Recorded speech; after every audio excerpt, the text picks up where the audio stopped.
लाडक्या बहिणींच्या अनुदानासाठी अनुसूचित जाती घटकांसाठीचा 410 कोटी 30 लाख रुपयांचा निधी वळवल्याची माहिती समोर येते। यापूर्वी आदिवासी विकास विभाग, सामाजिक न्याय विभाग आणि आता अनुसूचित जाती घटकांसाठीचा निधी मुख्यमंत्री लाडकी बहीण योजनेसाठी वळवण्यात आल्याची माहिती समोर आलेली आहे।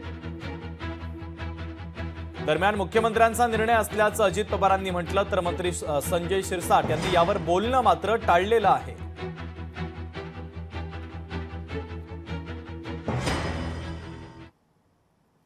आपण राज्याचे मुख्यमंत्री देवेंद्र फडणवीस साहेबांनी स्टेटमेंट केलेलं तुझ्या ऐकण्यात आलं नाही का? एक मिनिट, राज्याच्या प्रमुख ज्यावेळेस स्टेटमेंट करतात ते अंतिम उत्तर त्या बाबतीतलं असतं।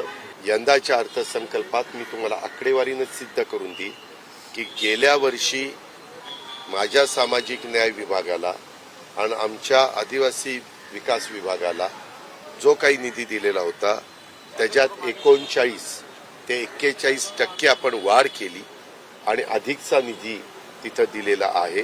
आमच्या महायुतीच्या सरकारच्या वतीनं माध्यमातून असं कुठल्या घटकावर अन्याय होणार नाही। शिंदे गटांच्या मंत्र्यांना निधी मिळत नाही अशी तक्रार होती। तुम्ही काल दानवेला भेटले, विरोध करताय, आता बोलत नाही, पैसा वळवला नाही। लोकशाही मराठी ऐका, पहा, जागरूक रहा।